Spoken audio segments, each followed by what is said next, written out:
gente. Sean bienvenidos a San Ignacio. Mi nombre es José Luis, yo soy el guía que lo va a atender el día de hoy en este recorrido que vamos a hacer aquí por la misión de San Ignacio Ministro. Hoy vamos a visitar este monumento histórico nacional del año 1943 y que es una de las misiones que más se ha conservado de las antiguas misiones de los jesuitas en toda esta región. Los jesuitas establecieron estas misiones desde el principio del siglo XVII en toda esta zona y fueron fundando cada una de estas misiones y ocupando un espacio territorial realmente muy importante. En su momento de esplendor, principalmente en el siglo XVIII, estas 30 misiones albergaron a más de 100.000 guaraníes. ¿Sí? Ocuparon un espacio territorial realmente muy grande. Ahora te les voy a contar un poquito de eso. Pero fueron fundando todas estas misiones hasta que se da la expulsión de los jesuitas, tema polémico, discutido, ahora lo vamos a ver. Y la salida de los jesuitas marca un poco la decadencia, el inicio de la decadencia de todas estas misiones. La mayoría de estos pueblos fueron destruidos a principios del siglo XIX, ahora ya lo vamos a ver. Esta misión desaparece en 1817 y estuvo cubierta por la selva por más de 120 años. ¿Sí? Hasta que el Estado argentino comienza un proceso de restauración en el año 1940.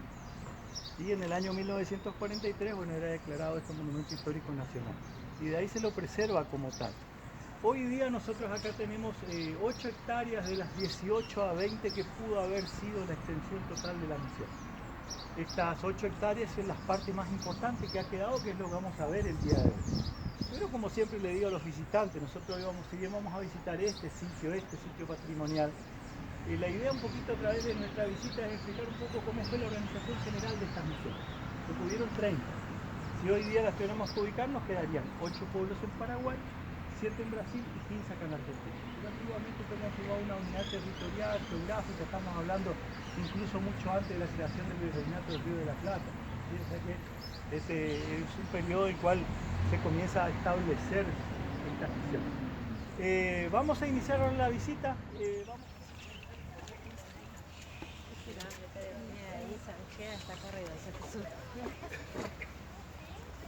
Después comparte el videíto.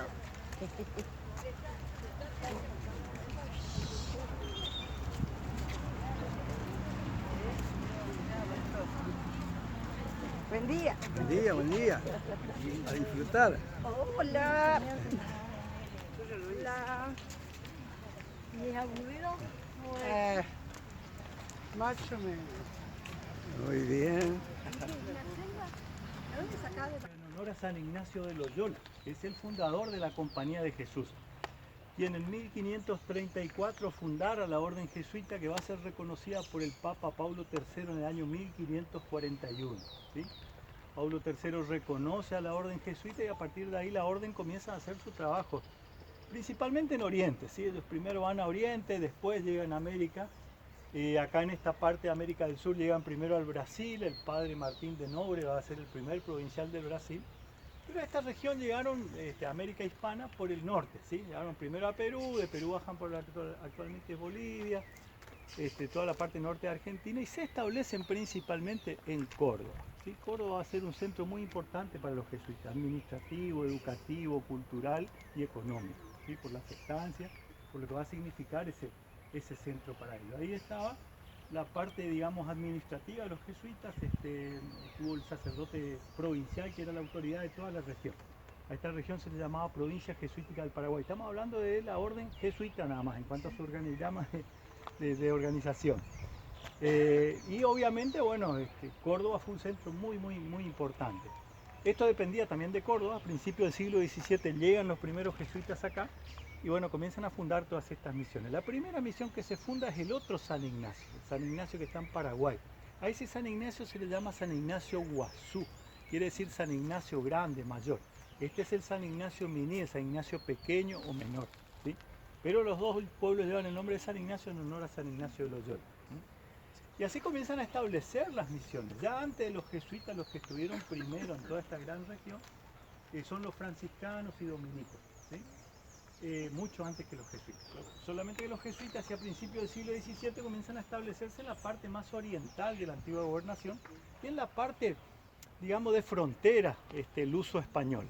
Los conflictos entre Portugal y España acá los vamos a ver constantemente. Esta era una zona de frontera en la época de la colonia y bueno, obviamente eso generaba también esa rispidez, enfrentamientos constantes, y estas misiones lo van a sufrir.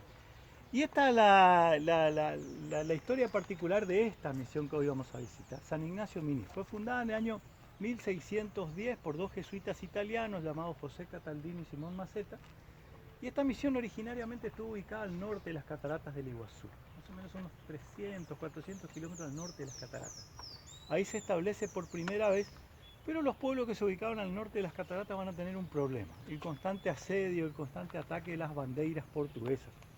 Los bandeirantes venían desde San Pablo hacia esta zona, capturaban guaraníes, amén de que entraban en territorio español, capturaban guaraníes y después los vendían como esclavos, ¿sí? Entonces muchas misiones eran atacadas. Atacar una misión para un bandeirante tendría, podemos decirlo entre comillas, un doble beneficio. Cuando atacaban una misión tenían todos los guaraníes juntos, y el guaraní que estaba en una misión ya tenía tradición agrícola, que es lo que le interesaba al bandeirante para después ubicarlos en las facendas y bueno, después poder venderlos. Pero fue un desastre. A principios del siglo XVII tienen que resistir, muchas misiones desaparecen. De hecho, de 60 misiones que llegaron a fundar los jesuitas, van a prosperar 30. Y si bien algunas se fundaron posteriormente, pero lo que quiero graficar es que de 60 quedó la mitad, ¿sí? Que son las que van a establecerse hacia el siglo XVIII, logran un gran desarrollo. El constante ataque de las bandeiras hizo que al repliegue de algunas misiones como esta, huyen de aquella zona, bajan por el río Paraná, más de 500 kilómetros, y acá se refunda esta misión en 1632. La primera construcción en este lugar es aquí donde vemos allá adelante, que es el templo, y bueno, ahí ya se da el emplazamiento definitivo de esta misión en este lugar hasta el final de sus días en 1817, que ya les voy a contar más adelante qué pasó. Pero todo este lapso de tiempo va a ser un lapso de tiempo conflictivo con los bandeirantes, ¿sí? Hasta que los guaraníes logran vencer a los bandeirantes en la batalla de Bororé en 1641. Bueno, esto logra frenar ya el avance de las bandeiras y consolidar un sistema territorial. La baité guaraní que habitó estas misiones viene desde el norte, traído por los jesuitas justamente huyendo de las bandeiras. Pero toda esta gran región era ocupada por los guaraníes al momento de la llegada del conquistador. Por lo menos de lo que se tiene antecedente, ¿sí? El primer contacto de un guaraní con un español se produce con una expedición de Sebastián Gaboto en 1528, en cercanía de lo que hoy día es la ciudad de Corrientes, ¿sí? Ese es por lo menos el antecedente que tenemos de primer contacto de un blanco con un guaraní en esta región. A partir de ahí, bueno, vienen innumerables situaciones, la fundación de Asunción, tras el fracaso de la primera fundación de Buenos Aires. Asunción va a ser un enclave importante para los españoles, para a partir de ahí fundar Santa Fe, Corrientes, refundar Buenos Aires en 1580. Ya, va a suceder un montón de cosas incluso antes de la llegada del jesuita acá. Pero también se da una relación muy fuerte entre el guaraní, el cario guaraní, que ve en el español un aliado, ¿sí? Por el ataque de los Guaycurú a la zona de Asunción actual.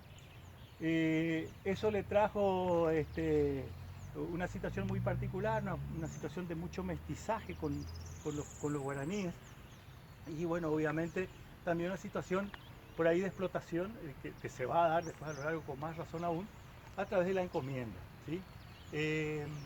Para la legislación indiana española el que podía ser esclavo era el negro, no el indio, ¿sí? El indio era pasible de ser evangelizado o encomendado, por ejemplo. Entonces estos encomenderos al cual se les encomendaba el indio tenían que o evangelizarlo, educarlos, darle según las leyes de Isabel la Católica en ese momento. Pero bueno, de ahí a que se cumpliera esto es otra cuestión, y eso se volvió una total explotación.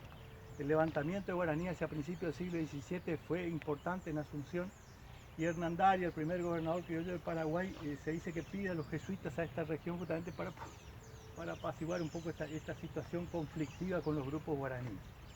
De hecho, que el guaraní, algunos aceptaron a los religiosos y algunos no, ¿sí?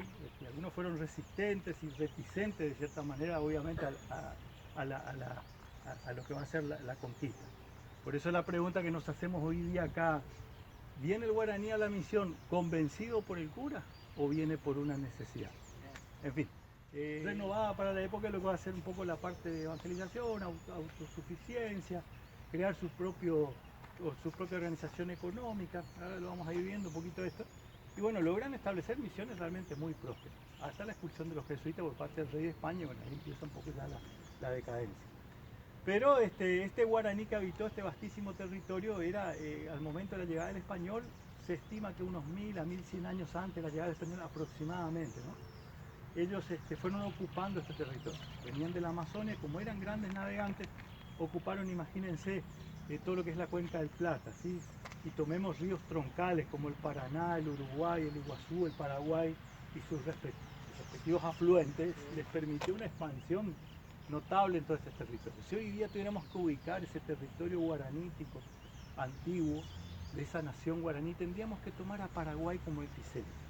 Paraguay, a partir de ahí nos podemos extender a los llanos bolivianos, gran parte del sur de Brasil, lo que es el Pantanal actual, noreste de Argentina, norte de Uruguay, gran parte de Uruguay, bueno, todo eso era el territorio guaranítico realmente muy extenso, muy grande, ¿sí? Con respecto a las misiones jesuitas particularmente, comienzan a principios del siglo XVII y se van a extender hasta principios del siglo XIX, más o menos unos 200 años, en el cual en este contexto unos 160 están jesuitas y guaraníes juntos, hasta la expulsión.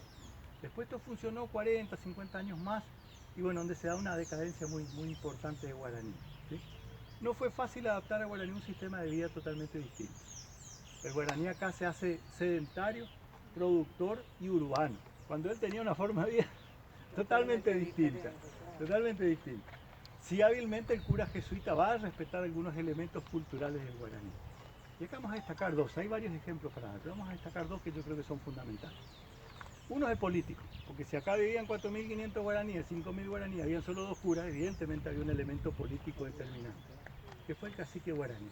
Nunca el cacique va a perder su estatus aquí. El cacique fue ese elemento de vínculo entre masa indígena y sacerdote. Nunca pierde su estatus y el cacique el que formaba parte del cabildo, ahora digamos a dónde era, y bueno, ejercía el gobierno del pueblo, nunca, ojo, un cacique podía ser o no cabildante, pero nunca dejaba de ser cacique, nunca perdía su estatus en la sociedad misionera, ¿sí? El que sí pierde espacio en esta historia es el chamán, el ñanderú, el payé, el líder religioso que es desplazado por la nueva religión, ¿sí? Y el otro elemento, gente, el más importante de todos, el idioma. Jesuita, ya cuando llega acá, muchos años después de que ya llegaron los primeros conquistadores, acá ya se hablaba guaraní, habían mestizos, criollos, se hablaba guaraní, pero los jesuitas, en lo que es el idioma guaraní, son los que gramatican el idioma guaraní. Los que sistematizaron el idioma guaraní son los jesuitas. Entonces, mantuvieron el idioma guaraní, catequizaron en guaraní, se hablaba guaraní en la misión y se imprimieron libros en guaraní. Acá viene lo destacado. La imprenta original, la primera imprenta original de las misiones que funcionó en la misión de Loreto, unos 10 kilómetros al sur de acá, está actualmente en el Museo Histórico Nacional del Cabildo.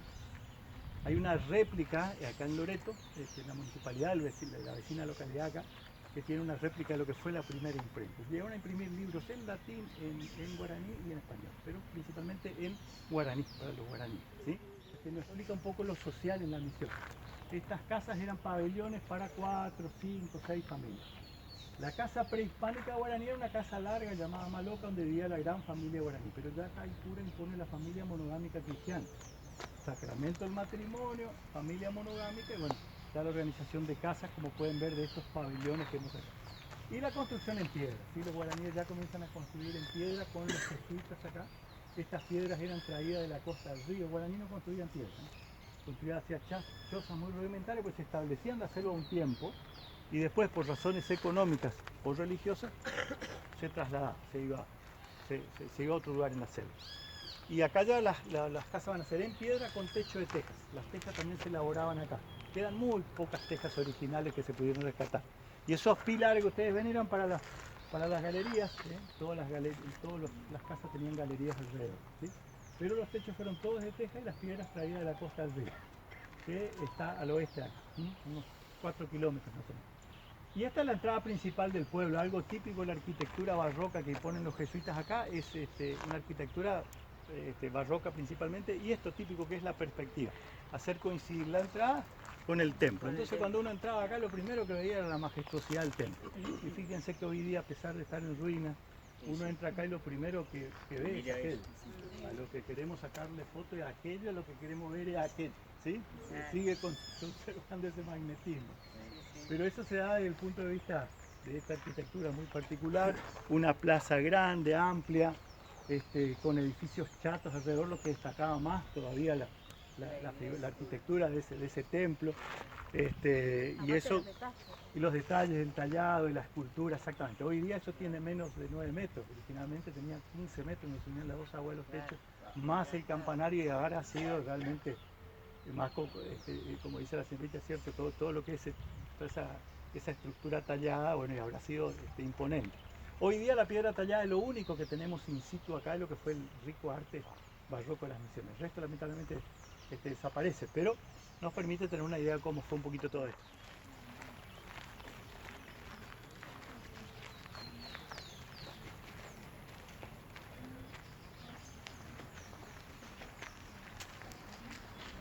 La principal era la parte de la plaza. La plaza generalmente, esto ya lo vamos a ver claramente en la distribución española típica de las cuadrículas que impone el español acá, ¿sí? La plaza enfrente del cabildo, que vemos hoy día en nuestros pueblos y ciudades, bueno, la plaza, la municipalidad, la comisaría, algún colegio principal del pueblo también frente a la plaza. Todo alrededor, y a partir de ahí la cuadrícula de las manzanas. Acá es más o menos lo mismo, la distribución de cuadrículas, pero con las calles que iban entre las casas. Fíjense, allá van las calles, allá siguen las casas hacia el fondo, la plaza, el acceso principal coincidiendo con el templo, y dos entradas laterales que cortaban. Ahora vamos a pasar ahí por el centro, de este a oeste, cortaba la plaza, lo que dividía toda una gran cuadrícula de la misión. Esta plaza originalmente era toda de tierra, se salaba, se curaba para que no creciera nada. Después, con el tiempo, cuando quedó abandonada, imagínense, en más de un siglo, la vegetación herbácea ganó esto. Hoy día se mantiene esta vegetación herbácea, que se la corta obviamente, pero era una plaza de tierra. La plaza era el lugar de concentración social, comunitaria y sacra, ¿sí? Religiosa. Las grandes festividades, el Día del Santo Patrono, el Corpus Christi, eran grandes celebraciones que se daban en la plaza, ¿sí? Y bueno, obviamente era una plaza amplia, grande. Lo que vemos hacia el lado sur, todas las casas excepto el Cabildo, que es aquel edificio que ven al frente. Eso explica cómo era el sistema político de la misión, como yo le decía, integrado por los caciques, ¿sí? Que integraban el Cabildo, vendría a ser el órgano de gobierno comunal, como nuestro municipio, ¿sí? Ese era el Cabildo. Y hacia el lado sur, como le decía, lo primero que se hace es la iglesia, el templo, 1696 se empieza la construcción, tuvo una estructura de madera, techo de teja como un gran galpón, y el cerramiento fue de barro, vara y barro. Hasta que en 1724 arriba el primer arquitecto italiano, Giuseppe Brassanelli, un coadjutor. Cuando les digo coadjutor, ¿qué les quiero referenciar? Que era un arquitecto, pero que no era de la orden jesuita, trabajaba para la orden jesuita, ¿sí? Hubieron maestros y arquitectos que eran coadjutores. Entonces venían a hacer su trabajo, pero con las directivas de la orden, ¿sí? Acá estuvo Brassanelli y estuvo Ángel Camilo Petragrasa, que es lo contrario. Petragrasa, que termina la obra, sí era arquitecto y sí era jesuita, ¿sí? O sea, era cura, que también era parte de la orden. Pero estos italianos van a caracterizarse en el siglo XVIII, y bueno, dejaron una gran impronta en la arquitectura argentina, no cabe ninguna duda. La Catedral de Córdoba, el Cabildo de Buenos Aires, Nuestra Señora de Pilar en Recoleta, la iglesia de San Ignacio de San Francisco en Buenos Aires, las misiones, las estancias, era un legado realmente importante. Y esto nos está marcando dos cosas, gente. La capacidad logística de los jesuitas, pero también para esa época una capacidad económica realmente importante, ¿sí? Que coincide con el momento de gran desarrollo de la obra, ¿sí? Momento de gran esplendor. El templo comienza a reformarse en el año 1724, perdón, que es cuando se comienza a construir en piedra. Ahí se empieza a cargar las piedras, los guaraníes empiezan a cargar las piedras, a tallarlas y bueno, hacer todo el trabajo. Lo que vemos de la fachada, tenemos los ángeles arriba que consideraban la imagen de San Ignacio, las columnas talladas que se pudieron conservar. A la derecha hay un emblema mariano, la A y la M significa María Auxiliadora. A la izquierda hay un emblema de la Compañía de Jesús que ha sido repatriado después de tantos años de gestión de la provincia de Misiones. Se ha traído, estuvo muchos años en el Museo Histórico Nacional de Buenos Aires. En 1901 una expedición del doctor Carlos Pellegrini saca esa placa, en realidad según las crónicas estaba caída esa placa, pero se la llevan a Buenos Aires y estuvo muchos años en el Museo Histórico Nacional, ¿sí? Y ahora hacia fin de mes se va a inaugurar el museo que se está restaurando allá a la salida y bueno, se va a exponer ahí esa placa, ¿sí? Que perteneció a él. vemos un templo grande, amplio, de más de 60 metros, a la derecha cementerio y a la izquierda, detrás de aquel muro, el claustro, que ahora vamos a ver, la parte del convento, ¿sí?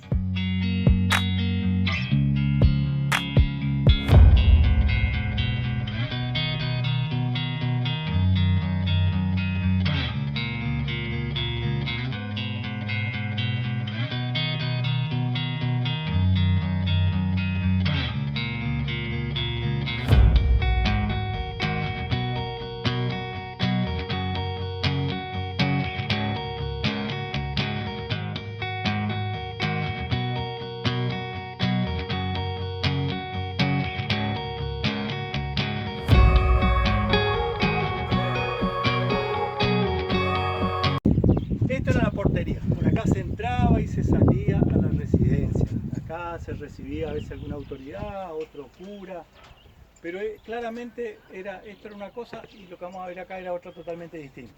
Pasamos el muro y entramos a la parte del convento, el claustro. El patio era la residencia en realidad, porque acá no era un convento ni tampoco era un monasterio, esto era una misión y bueno, el cura tenía su espacio y donde también recibía a veces a algunos guaraníes. Pero claramente este era un patio que donde estaba la residencia de los curas y era el único patio que estaba cubierto de piedra. Vamos a ver un sitio verde como este acá, pero originalmente ese espacio verde que vemos era de piedra. Fue uno de los lugares más vandalizados, más saqueados lamentablemente que hubo acá, cuando esto quedó abandonado. Y todos los grandes lajones de este lugar se saquearon, ¿sí? Fueron a parar seguramente alguna obra, en su momento cuando estuvo abandonado. Recuerden que esto recién en 1940 se cierra el predio y se empieza a restaurar, ¿sí? Entonces hubo un tiempo que esto estuvo, que nos comunica con el templo y vamos a ir a ver el templo. Pero vamos a ver el templo ahora, si vemos toda la dimensión del templo, vamos a ver el altar donde están enterrados los curas, ¿sí? Vengan por acá por rápido, ¿sí? Fíjense que a medida que llegan ahí van a ver las lápidas todo alrededor. Esta era la sacristía que ven a su izquierda, acá a su derecha era la contrasacristía, el vestuario, la parte de los curas. ¿Cuántos curas hay acá? Acá hay 11 en total. Ojo, hay curas que ni siquiera conocieron este templo, porque antes que se empezara a construir algunos se murieron y después sus restos fueron traídos acá, ¿sí? Fíjense gente, acá pueden ver todo el templo, ¿sí? Miren todo lo que es el templo, más de 60 metros de largo, 24 de ancho. Entraban todos parados en esa época en la misa. No había mobiliario, o sea, estaban varones por un lado, mujeres y niños por otro. El coro se ubicaba allá en la entrada. Los únicos que tenían asiento individual acá adelante, que ocupaban la primera línea de los oficios, eran los caciques y cabildantes. Por esto todo paradito, ¿eh? Es una manifestación cristiana, pero generalmente cuando vemos estas tres letras lo asociamos con los jesuitas. Bien, vengan por acá.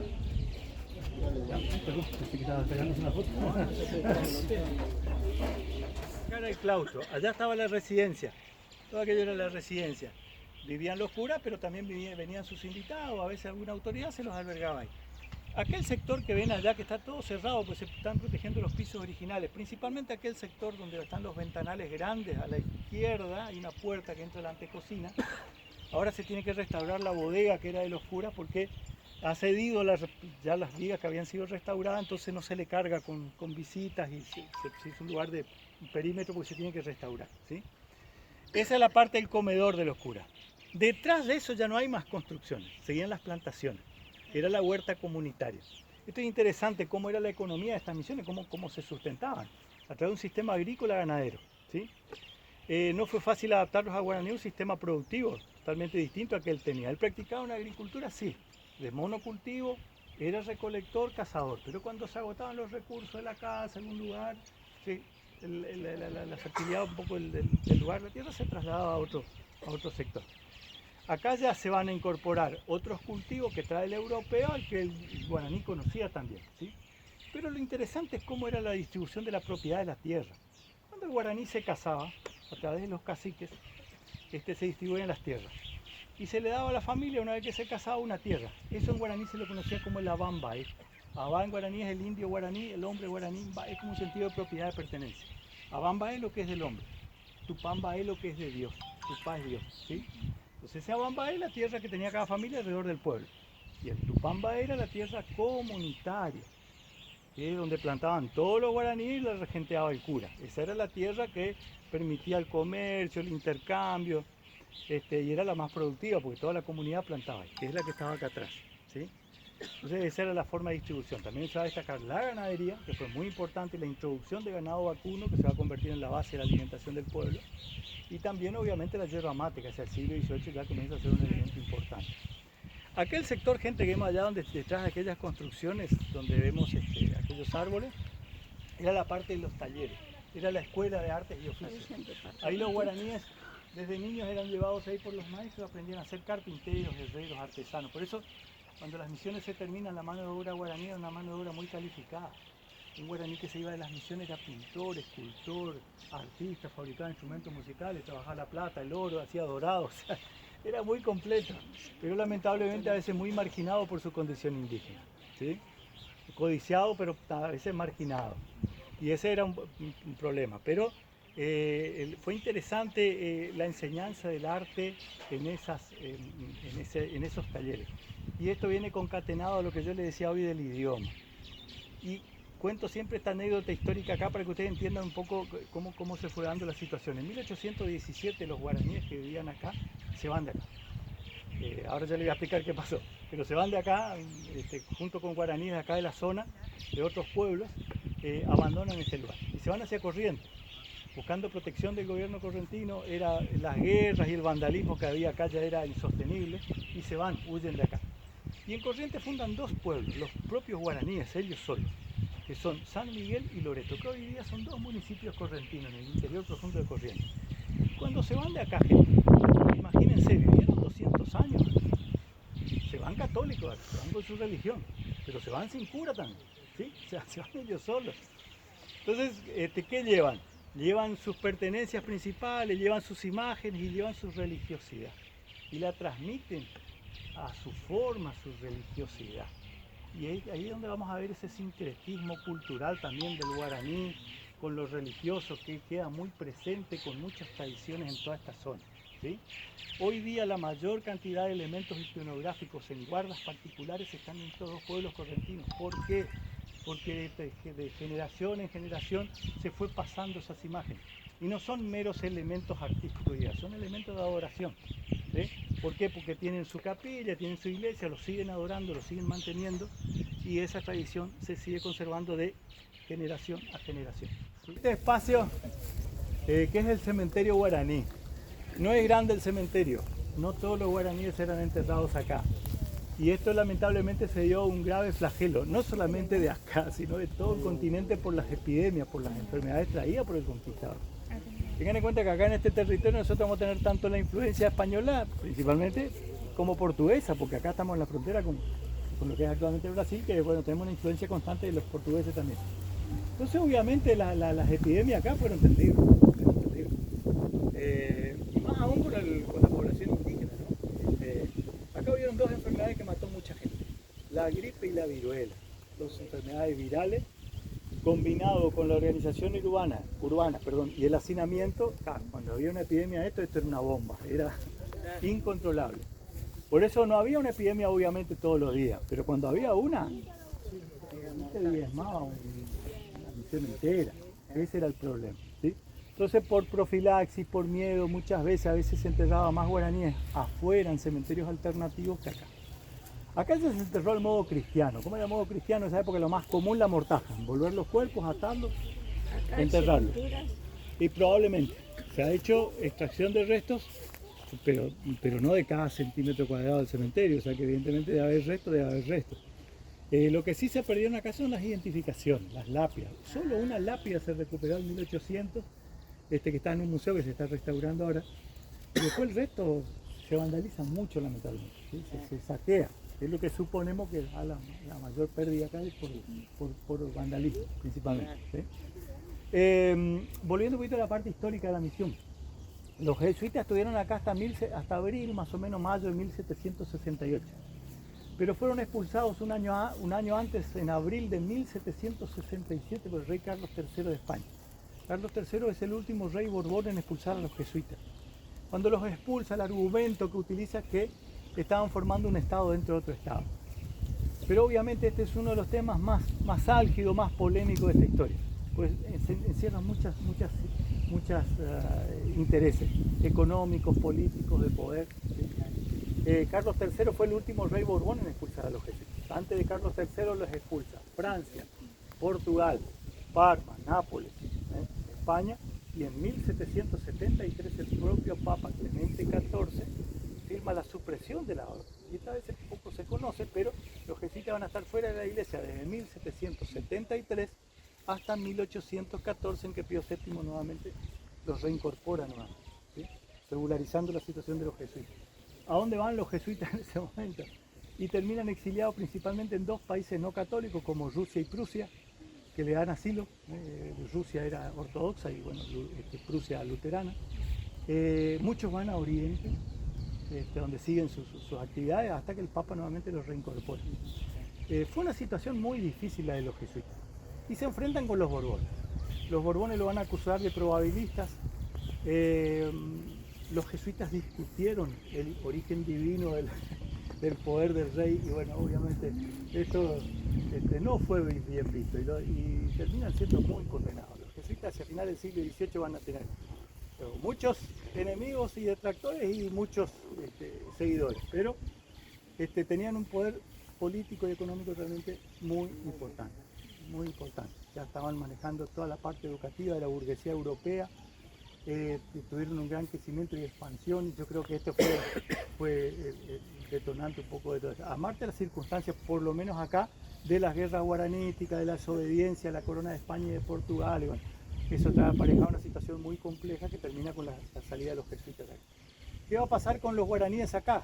Continuaron acá, pero esto pasa a un sistema administrativo mixto, de otros religiosos, franciscanos y dominicos, y de administradores españoles. Acá está el problema. El franciscano, el dominico, trabajaba con el guaraní, conocía el guaraní, tenía misiones como guaraní, pero viene acá solo a manejar la parroquia, ya no a la administración del pueblo. Para administrar el pueblo se envía un español que viene de la noche a la mañana, no aprende el idioma, no respeta a los caciques y ocupa el cabildo. Ya a partir de ahí empiezan los guaraníes lentamente a irse, comienza todo el problema de profundizarse la crisis en cada una de estas misiones. Bueno, ahí ya comienza la decadencia de todos estos pueblos. A principios del siglo XIX, gente, la situación de estos territorios era muy convulsionada. Primero porque teníamos la caída de Fernando VII en España, la coronación de José Bonaparte, la formación de juntas, ahí desembocamos la Junta de Mayo de 1810. En 1811, tras el fracaso de la campaña de Belgrano al Paraguay, la independencia paraguaya. Y los portugueses que trasladan toda la corte de Lisboa al río y generan una presión sobre el río de la Plata. Y por si faltaba algún condimento todavía a la región, el problema de Buenos Aires con los caudillos. Acá vamos a tener un caudillo muy importante, con mucha prédica entre los guaraníes, que fue José Gervasio Artigas, el caudillo oriental. En 1815 llega al pináculo de su poder, creando la Liga de los Pueblos Libres. Y si hablamos de Artigas, hablamos de su hijo adoptivo, Andrés Guaycurarí, Andresito, que va a ser muy importante en la defensa de los guaraníes en estas misiones, pero ya derrotado por los portugueses en 1819, llevado prisionero. Bueno, la salida de Andresito marca un poco el quiebre ya de estas resistencias guaraní acá. Esta misión es destruida por un ataque paraguayo, 1817. Andresito había recuperado esto de una ocupación paraguaya en 1815, pero en 1817 Gaspar Rodríguez de Francia ordena el ataque de estas misiones y bueno, ahí es cuando estos guaraníes de acá se van hacia Corrientes, que les explicaba hoy, ¿sí? Y bueno, dejan totalmente la misión, esto queda totalmente abandonado, ¿sí? Esto va a estar cubierto por la selva muchos años. Y eso es descubierto por dos escritores en 1903, Leopoldo Lugones, que viene a investigar esto, y Horacio Quiroga, escritor uruguayo, célebre por sus cuentos de la selva, que lo va a escribir viviendo acá en San Ignacio. El pueblo que está acá afuera se funda en 1877, estuvo ocupado muchos años Misiones por Corrientes, o sea, fue administración correntina, hasta que en la presidencia de Roca se federaliza el territorio de Misiones, ¿sí? Hay un conflicto también entre Corrientes y el gobierno nacional por la distribución de los territorios. Pero lo que quiero mostrarles ahora, gente, antes de continuar, es un ejemplo de lo que fue el avance de la selva sobre la misión. Quiero mostrar, vamos a ver un árbol ahora de más de 100 años, o de 100 años por lo menos, que es muy particular. Pero para ver ese árbol primero vamos a ver uno pequeño que está creciendo acá de la misma especie. Y a ver, vamos a ver al árbol más pequeño para entender al más viejo, ya van a ver por qué. Acérquense un poquito más acá. Vamos a improvisar acá un puntero. Miren, quiero mostrarles este arbolito que está creciendo acá. ¿Ven? Este es un higuerón. Genéricamente en la selva lo conocemos como epífita. ¿Qué son las plantas epífitas? Son todas las plantas que necesitan de un sustrato para crecer, que no pueden crecer por sí solas, pero no porque crezcan arriba de otras plantas son parásitas, no son parásitas, son epífitas, ¿sí? Las más conocidas de estas plantas son las orquídeas, bromelias, claveles del aire, que ahora están floreciendo acá en Misiones. Pero acá tenemos un clima subtropical, húmedo, por lo tanto hay muchas de estas plantas. Pero ¿cuál es la diferencia entre esta plantita y una orquídea? Que este es un árbol gigante epífito. Con el tiempo va a crecer de tal manera que va a terminar abrazando a este árbol y lo va a terminar matando. Pero para que eso ocurra, van a pasar varios años. Ahora fíjense cómo ya las raíces empezaron a abrazar. Ahora presten atención a esto, gente. Quiero que presten atención a estas dos raíces acá. Esta y esta que estoy moviendo acá. ¿Por qué? Porque buscaron el suelo, buscan nutrientes, humedad y ahí la planta empieza a crecer mucho más rápido. Fíjense acá como ya empezó a alargar otras pequeñas raíces que van a terminar abrazando este árbol.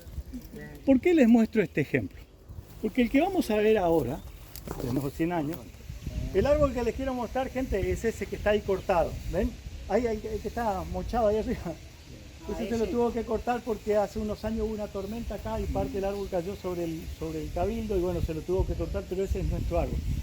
Vamos a tomar como referencia esa columna que tienen ahí en la esquina. Ahora vamos a caminar al costadito de las columnas, la primera, segunda, tercera, cuando lleguemos a la quinta, no está la columna porque está ahí en el árbol. ¿Sí? Vengan por acá.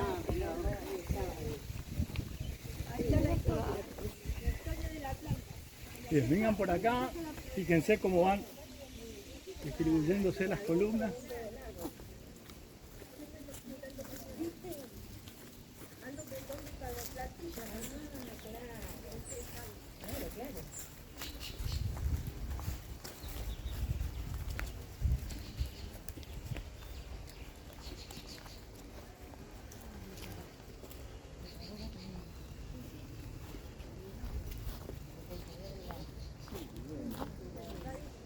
Increíble.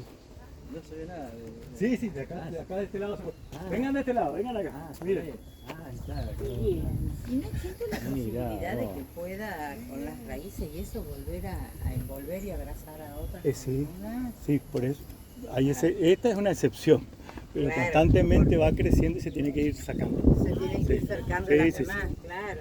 Fíjense cómo es, lo que les mostré recién de las dos raíces, esas son estas que están creciendo acá.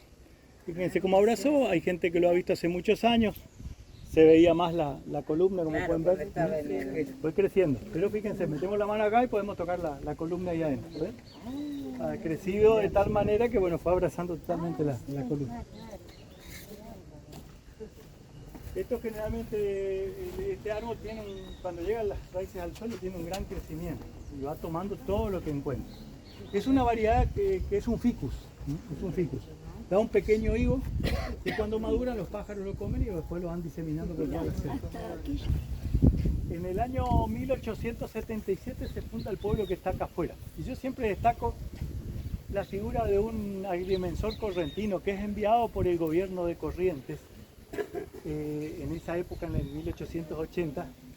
Y esto tiene que ver un poco con lo que preguntaba la señorita justamente cuando el pueblo comienza a desarrollarse, cuando se empieza a reorganizar un poco esto como monumento.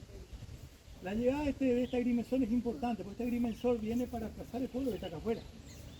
Claro, el pueblo ya comenzó a instalarse y claro, cuando él llega acá se sorprende con esto. Imagínense la época, no había internet, no había lo que tenemos hoy día, era llegar y encontrarse con el lugar y muchas veces la gente no sabía de esto y no conocía de esto. Este hombre queda muy sorprendido con esto y respeta esto. Es más, con su personal limpia un poco el lugar y entre sus dichos dice que esto algún día va a ser reconocido y recuperado. Visionario el hombre, ¿sí? Y entonces traza el pueblo respetando esto. Traza todas las calles que llegan acá, terminan acá y siguen del otro lado. ¿Qué es lo que vemos acá? Miren, esta calle, la calle Bolívar, termina acá y este es un portón de acceso, justamente la viene un auto, miren. Termina acá pero la calle Bolívar sigue. Del otro lado, ¿me entiendes? Claro. Y esa calle que viene acá, pasaba por acá, y esa otra que está ahí, pasaba por allá. Y esto no existía hoy día. Es cierto, estuvo muchos años abandonado. Hasta que en 1940 el primero que interviene acá es don Alejandro Bustillo, que era un reconocido arquitecto de parques nacionales, trabajando en Iguazú, viene acá, pero hacer específicamente el trabajo de cerramiento. Cierra, pone el tejido original que va a cerrar esto, y eso es como que se encapsula, ¿no? Se cierra, y eso permitió evitar que se siga saqueando y que se pueda preservar, porque ya ahí comenzaron los trabajos de restauración a cargo del arquitecto Carlos Oneil. Pero eso ocurre ya en la década de 1940, fíjense cuántos años de abandono. La década de 1880 más o menos es cuando se empieza nuevamente a repoblar toda la zona, por lo menos acá, con el poblado que va a instalarse acá durante un tiempo. Bueno, empiezan a venir personas de otros lugares, de Brasil, de Paraguay. Después se dio una fuerte migración de lo que actualmente es la provincia de Misiones hacia principios del final del 1800, principio del 1900, una migración europea muy fuerte, ¿sí? De hecho, ahora, este fin de semana terminó acá en Oberá la Fiesta Nacional del Inmigrante, que se hace todos los septiembre, y bueno, viene a complementar un poco todo ese poblamiento que fue muy difícil hacerlo nuevamente. Después de la ocupación territorial y espacial que hicieron los guaraníes con esto, fue muy difícil repoblar toda esa zona. Llevó muchos años. Entonces era un territorio por ahí inhóspito, muy despoblado, y también se fue perdiendo mucho territorio, ¿sí? Con litigios con Brasil, por ejemplo, sin ir más lejos, ¿no? Hacia la finales de la década de 1880 perdemos 33.000 kilómetros cuadrados. Misiones hoy día tiene 29.800. Se perdió otra provincia de Misiones que hoy día estaría entre el estado de Paraná y Santa Catarina, en cuanto a proyección. Por eso Misiones provincia recién a partir de 1953, con la ley de provincialización de 1953. Hasta 1953 fue territorio nacional, ¿sí? Y bueno, durante un tiempo, esto estuvo mucho tiempo abandonado, y bueno, muchas misiones desaparecieron. Hay misiones en el cual se han quedado las poblaciones encima de lo que fueron los pueblos originarios. El caso de Corrientes, Santo Tomé, por ejemplo, acá Apóstoles en el sur de Misiones, Concepción, son pueblos que están establecidos encima de lo que fue la misión. Acá, por esto que yo le decía, se recuperó a tiempo, se cierra a tiempo. Bueno, hoy día tenemos estas 8 hectáreas. Bien, gente, vamos llegando acá a la parte final del recorrido. Ahora ustedes van a salir allá por el portón pequeño